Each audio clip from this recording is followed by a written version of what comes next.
কেঁদো না বেলাল তুমি, কেঁদো না, কেঁদো না বেলাল তুমি, কেঁদো না। ভালোবেসে যারে এই সংসারে, হারিয়েছ তুমি তারে পাবে না। কেঁদো না বেলাল তুমি, কেঁদো না। আল্লাহুম্মা সাল্লি আলা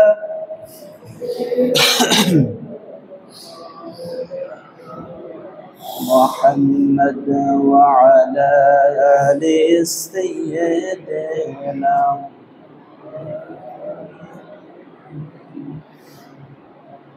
بلغ العلا بكماله، كشف الدجى بجماله، حسنت جميع خصاله، صلوا عليه وعليه।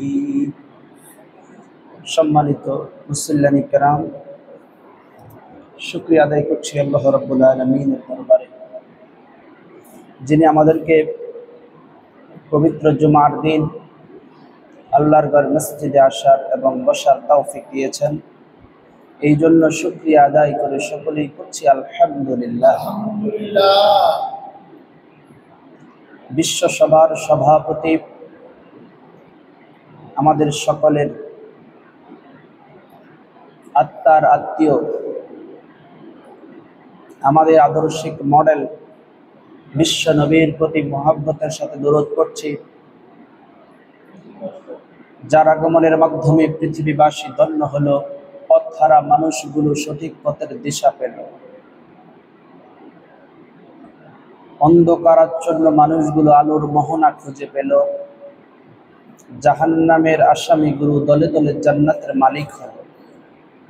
সেই নবীর প্রতি মহব্বতের সাথে সকলেই করছি সাল্লাল্লাহু আলাইহি ওয়াসাল্লাম।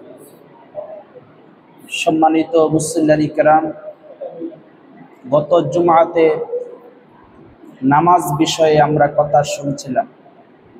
আল্লাহ রাব্বুল আলামিন বলছেন, ক্বাদ আফলাহাল মুমিনুন, ওই মুমিনরা সফল হয়ে গেছে, আল্লাযীনা হুম ফি সালাতিহিম খাশিউন, যারা একমাত্র কেবলমাত্র আল্লাহর ভয় নিয়ে নামাজ আদায় করেছে। ইন্নাস সালাতা তানহা আনিল ফাহশাই ওয়াল মুনকার, যেই ব্যক্তি নামাজের মতো নামাজ আদায় করতে পারবে, যেই ব্যক্তি হৃদয়ের ভিতরে কেবলমাত্র আল্লাহর ভয় নিয়ে নামাজ পড়তে পারবে, এই নামাজ ওই ব্যক্তিকে দুনিয়ার সকল গুনাহের কাছ থেকে বিরত রাখবে। সুবহানাল্লাহ পড়েন।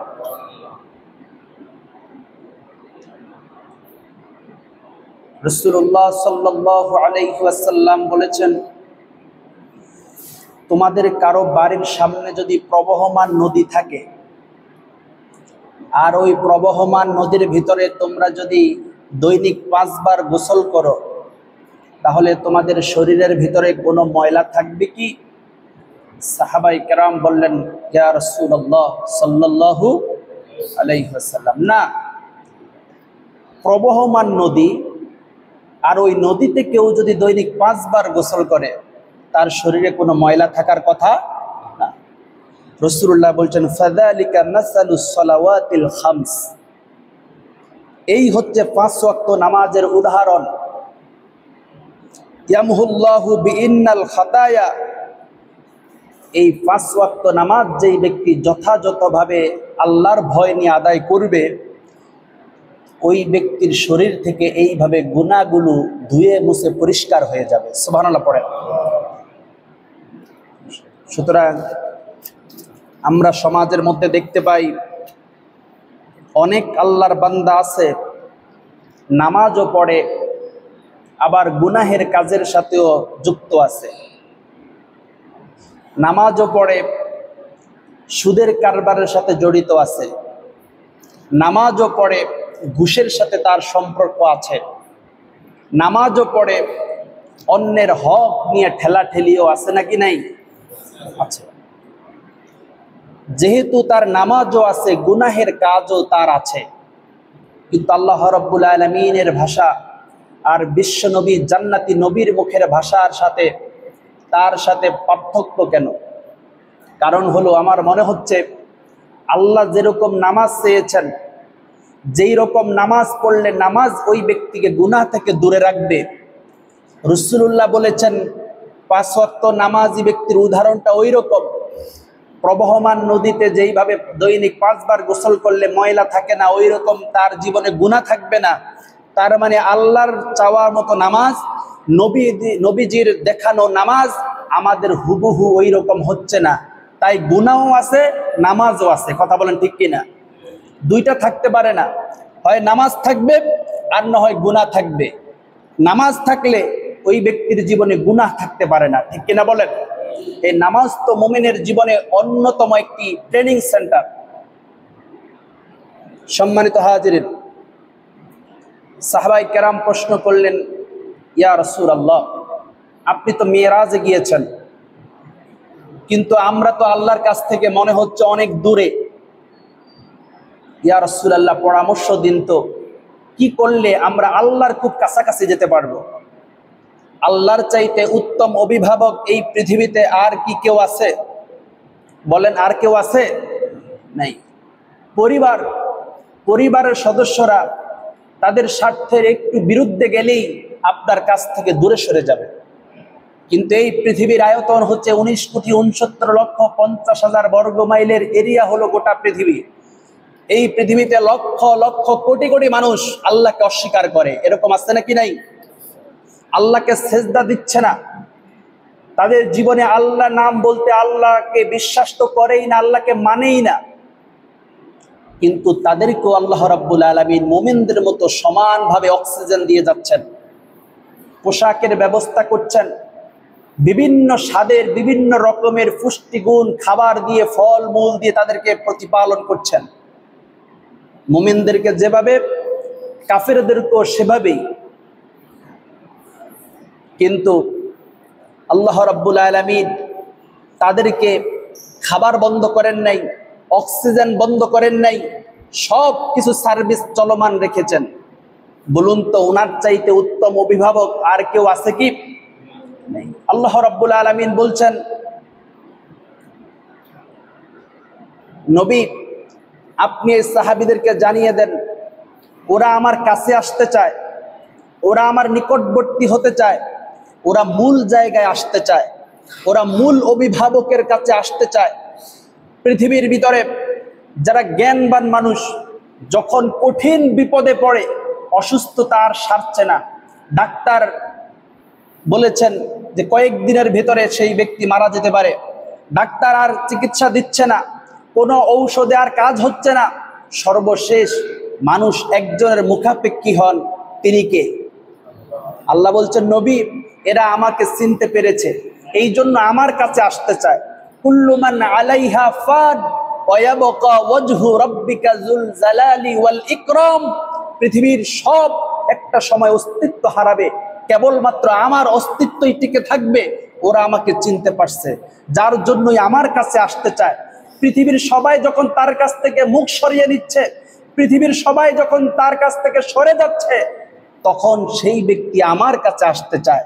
নবী আপনার জানায়া দেন, ওয়াসজুদ ওয়াক্তারিব, সেজদা দাও আর আমার নিকটবর্তী হয়ে যাও। বলেন সুবহানাল্লাহ। তার মানে সেজদা দিলে কার কাছাকাছি হওয়া যায়? আল্লাহর কাছাকাছি হওয়া যায়। যিনি দুনিয়ায়ও আমাদের অভিভাবকের দায়িত্ব পালন করছেন, যিনি পরকালেও অভিভাবকের দায়িত্ব পালন করবেন, যিনি জান্নাতে আমাদের সাথে দেখা করবেন, যিনি জান্নাত আমাদের জন্য উপহার হিসাবে রেখেছেন, সেই মালিকের কাছাকাছি যদি সেজদার মাধ্যমে যাওয়া যায়, এর চাইতে শ্রেষ্ঠ সুযোগ, এর চাইতে শ্রেষ্ঠ অপার মুমিনের জীবনে আর দ্বিতীয়টা হতে পারে না, ঠিক কিনা বলেন? সম্মানিত হাজরিন, আল্লাহ বলছেন ওয়াসজুদ ওয়াক্তারিব, সেজদা দিলেই আমার নিকটবর্তী হওয়া যাবে। সুবহানাল্লাহ পড়েন। তাহলে সেজদা দিতে রাজি আছি নাকি নাই? মুমিনের জীবনের সবচাইতে গুরুত্বপূর্ণ একটি সম্পদ হচ্ছে এই কপাল। এই কপাল যেখানে সেখানে মুমিন নামাইতে পারে না।